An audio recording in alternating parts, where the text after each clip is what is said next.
퇴직을 앞둔 50대 직장인들 입장에서는 퇴직급여는 소중한 노후생활비 재원이라고 할 수 있는데 막상 퇴직에 임박해서 퇴직급여 계좌를 한번 열어보면 그렇게 크지 않은 금액에 실망하시는 분들 되게 많으신 것 같아요.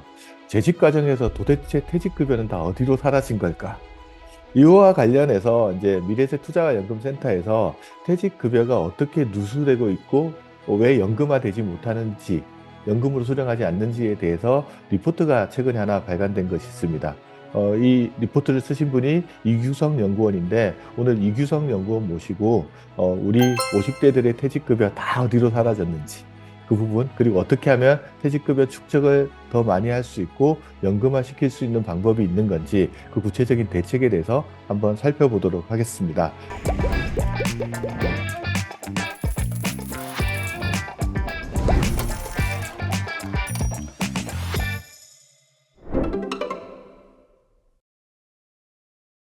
보고서 제목이 이렇습니다. 노후 자금인 나의 퇴직금 다 어디로 갔나? 50대 직장인의 퇴직연금 축적과 연금화 실태조사 관련된 설문조사를 한 내용인 것 같습니다. 네. 현실적으로 퇴직급여가 연금화되지 못하는 상황인 것 같은데 이런 내용을 조사하게 된 이유, 배경 같은 건 어떻게 됩니까? 말씀하신 대로 현실적으로 퇴직급여가 연금화되지 못하는 경우가 많습니다. 고용노동부 보도자료에 따르면 2023년 기준에는 그 퇴직연금 연금 수령 비중이 10.4%로 예년에 비해 다소 높게 나타났으나 여전히 낮은 수준입니다. 9.4%면 그러니까 퇴직연금을 받는 사람, 퇴직급여를 받는 사람 중에 연금 수급 자격을 갖춘 분 중에 10명 중에 1명 정도만 연금으로 수령한다는 거잖아요. 네, 그럼 왜 맞습니다. 이렇게 낮은 거죠? 자세히 살펴보면은 이제 퇴직연금 적립금이 많으면은 연금 수령 방식을 선택하는 것으로 나타났는데요. 퇴직연금을 이제 연금 수령을 선택한 계좌의 평균 적립금을 살펴보면은 1억 3,976만 원으로 나타난 반면에 일시금으로 인출하는 계좌의 평균 적립금은 1,645만 원입니다. 금액이 커야, 퇴직금 금액이 커야지 연금으로 수령할 수 있을 텐데 대부분 중간에 누수가 좀 많아가지고 금액이 작다 보니까 연금으로 수령하는 사람이 적다라는 이야기인 것 같습니다. 그래서 이번 레포트 내용이 그러면 이렇게 중간중간 퇴직급여가 사라지는 것, 누수되는 그 원인들을 좀 한번 짚어보기 위해서 설문조사를 실시한 것 같은데 그 내용이 맞나요? 네, 맞습니다. 이번 보고서에서는 50대 직장인을 대상으로 퇴직연금 축적과 연금화 실태를 파악했습니다. 그러면 보고서 내용을 보니까 퇴직급여가 축적되기 어려운 이유를 크게 한 세 가지 정도를 짚어주신 것 같아요.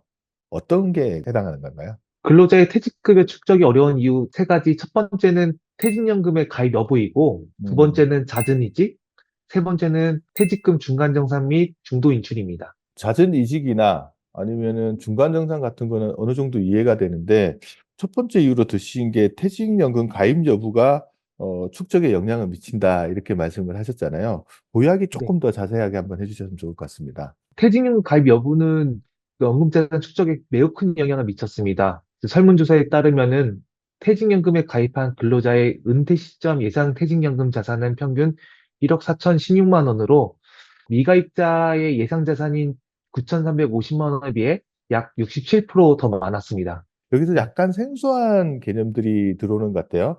은퇴 시점에 예상 퇴직연금 자산이라는 개념을 쓰신 것 같은데, 그건 도대체 어떤 개념인 건가요? 여기서 말하는 은퇴 시점 예상 퇴직연금 자산은 과거 이직을 하면서 연금계좌에 모은 퇴직급여 및 운용 수익을 말하는 거고, 거기서 플러스 지금 다니고 있는 직장에서 받을 퇴직급여를 모두 합산한 금액을 말합니다.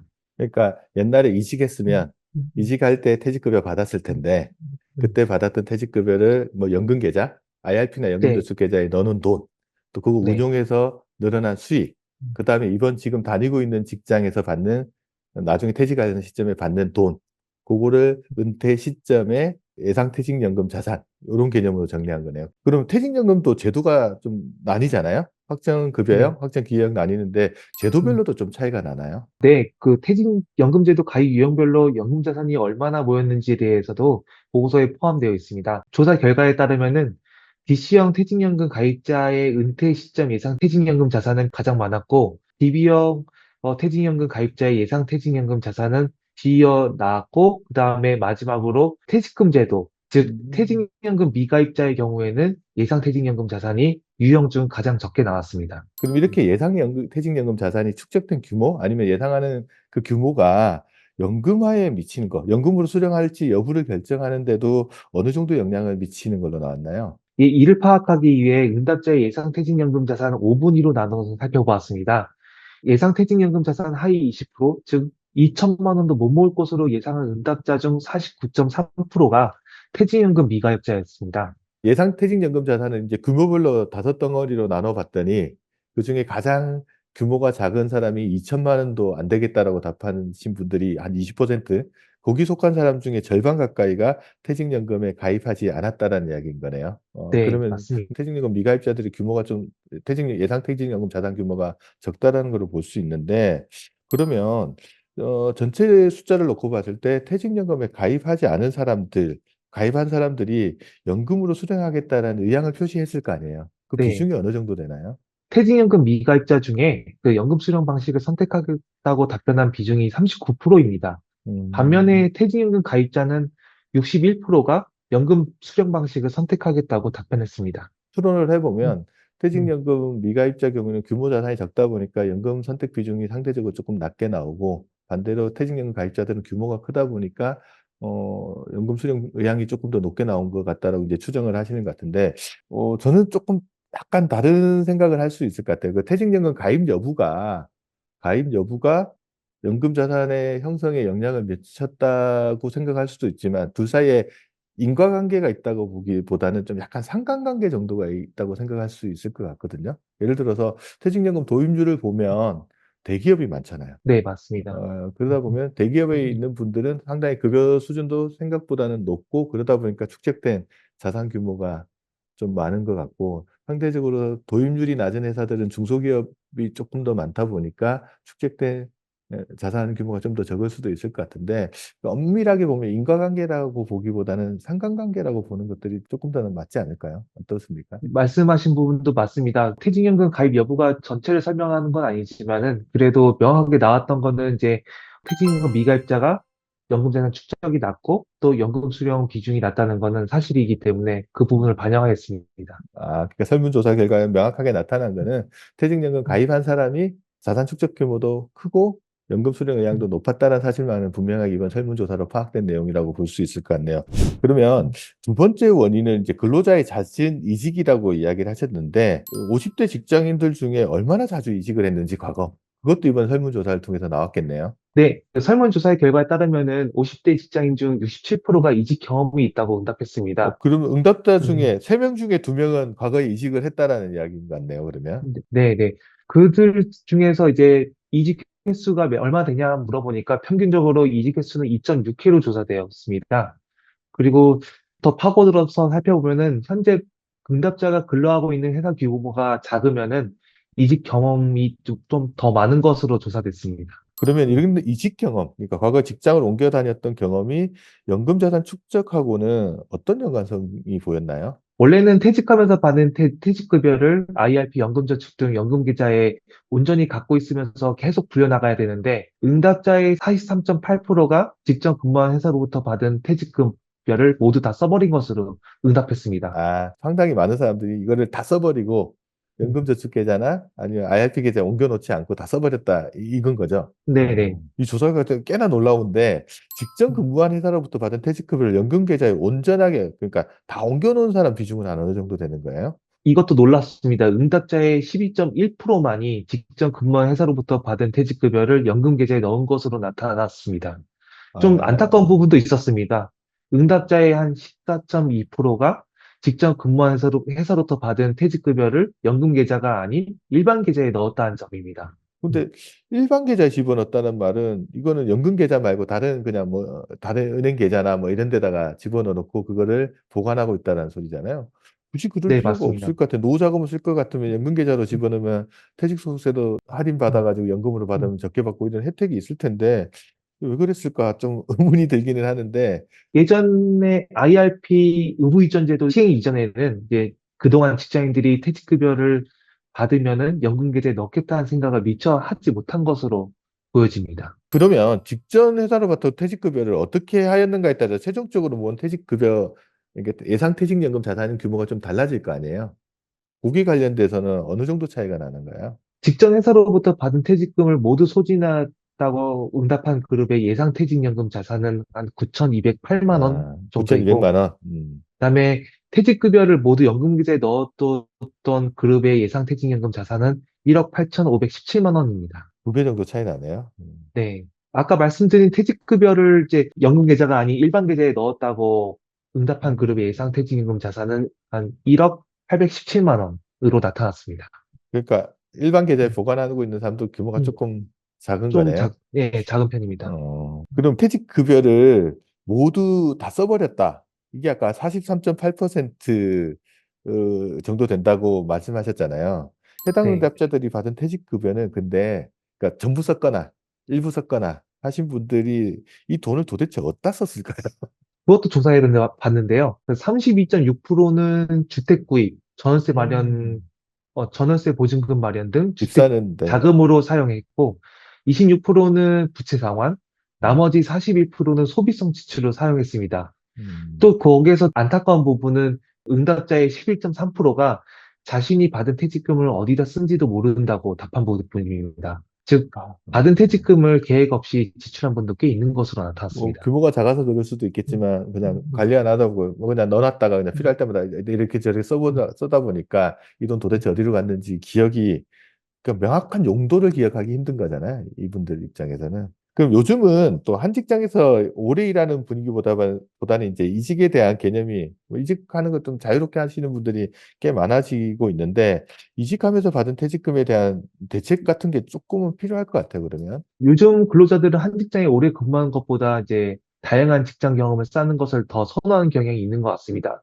하지만 이직이 잦으면서 받은 퇴직금을 연금 자산에 축적하지 않고 소비해버리면 앞으로 노후 준비가 더욱 힘들어질 것으로 보이고, 이를 방지하기 위해서는 이직 시 수령한 퇴직금을 IRP로 이전하고 보존하는 것에 대한 인센티브가 필요해 보입니다. 또한 근로자 개개인도 퇴직금을 연금 계좌에 바로 이체해서 세제 혜택을 최대한 활용하고 장기적인 자산 축적의 중요성을 인식해 둘 필요가 있습니다. 이 음, 계좌는 내 노후 자금 계정이야라고 하고 이걸 노후에 쓸 수 있게끔 개인적으로도 좀 노력을 해야 될 것 같고 말씀하셨듯이 제도적으로도 조금 더 인센티브를 더 주면 뭐 세제 혜택이나 음. 이런 것들을 더 주면 개인들이 좀 더 이걸 노후에 쓰겠다는 의지들을 좀 더 가질 것 같습니다. 아까 근로자의 퇴직연금 축적을 막는 세 번째 요소로 아까 중간정산하고 중도인출을 드셨는데 어떤 이유로 그러니까 중간정산이나 중도인출을 많이 한다라고 답했던가요? 먼저 말씀드리면 응답자의 35.3%가 퇴직금 중간정산 및 퇴직연금 중도 인출을 한 경험으로 나타났습니다. 그리고 중간정산 및 중도 인출하는 수는 약 1.5회로 조사되었고요. 그러면 50대 음. 직장인 중에 3분의 1 정도 되는 근로자가 이제 중간정산 중도 인출을 경험했다면, 인출된 한 사유, 구체적인 사유는 어떻게 답을 했나요? 네, 그동안 알려진 대로 주택 구입 응답 비중이 이제 30%로 중간정산 및 중도 인출 사유로 가장 높은 비중을 차지했습니다. 다만 이제 주택 구입, 주택 전월세 보증금 마련, 뭐 본인 및 가족 의료비 등 개인적인 사정으로 인출하는 경우도 있었지만은 회사에서의 퇴직연금 제도의 도입 과정, 그리고 임금 패키지 적용 과정, 임원 승진 등으로 회사 사정으로 인한 중간정산 및 중도 인출을 하게 되는 경우가 꽤 있는 것으로 나타났습니다. 퇴직연금을 도입하는 단계에서 과거분을 중간정산했거나, 아니면 임금 피크 이후에 퇴직급여가 줄어들까 봐 미리 중간정산을 하거나, 아니면 임원 승진하는 과정에서 직원 상태 청산하면서 중간정산하신 분들은 무슨 돈이 필요해서 정산했다기보다는 그냥 어떤 비자발적인 사유로 중간정산을 하시게 된 거잖아요. 그 돈을 네네. 모아다가 노후 자금 썼으면 참 좋을 것 같은데 아닌 경우도 꽤 많이 있는 것 같습니다. 그렇다 그러면 이렇게 비자발적인 계기로 중간정산이나 중도인출하는 사람이 어느 정도 됐나요? 비자발적인 계기로 인출하게 된 비중은 한 44.2%의 비중을 차지합니다.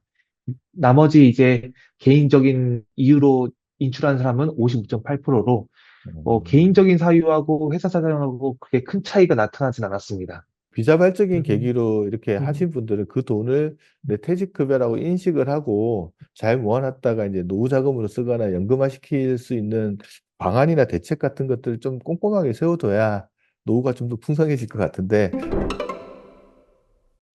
오늘 말씀해 주신 내용을 좀 종합을 해보면 퇴직연금이 이제 노후자금으로 제대로 활용되려면 중도에 사용되거나 뭐 누수되는 것들 이 부분들을 좀 잘 어떻게 관리하느냐라는 것들이 되게 중요하다라는 말씀 같은데 마지막으로 이번 보고서 작성하시면서 느낀 점이 꽤 있으실 것 같아요. 한번 메시지를 하나라도 요약해서 주신다면 어떤 메시지를 주시겠습니까? 보고서를 통해서 나타난 핵심 메시지는 퇴직금이 일시금으로 사용되지 않고 온전히 연금으로 전환될 수 있도록 퇴직연금 제도 의무화 및 퇴직연금 연금 수령에 대한 제도적인 인센티브가 필요해 보이고 근로자 개개인도 연금 누수 없이 연금 자산을 꾸준히 축적해 나가는 게 중요하다고 생각합니다. 저도 이 레포트 같이 읽어보면서 느꼈던 점 중에 하나가 뭐냐 그러면 참 유혹이 많다. 중간중간 이직하면서 받았던 퇴직금을 자꾸 어떻게 쓸지 선택을 해야 되고 유혹이 많아서 이 유혹을 이겨낼 수 있는 방법이 뭐가 있을까라고 생각하면 내 퇴직연금 계정 이거는 퇴직금이고 내 노후자금이라는 생각들을 좀 더 강하게 해야 될 것 같다는 생각도 들고 그다음에 제도에 대한 인식이나 아니면 세제 혜택에 대한 것들도 조금 더 정확하게 이해를 하면 그걸 노후에 좀 잘 쓸 수 있지 않을까라는 생각도 합니다. 말씀하셨듯이 또 뭐 퇴직연금 도입률을 높인다거나 아니면은 전체적으로 이 세제 인센티브를 좀 더 주는 뭐 제도적인 개선들도 뭐 부가적으로 더 있어야 될 것 같다는 생각들을 합니다.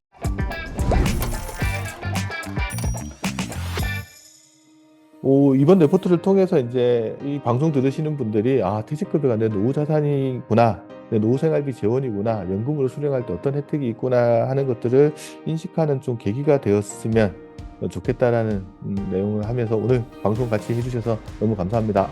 감사합니다.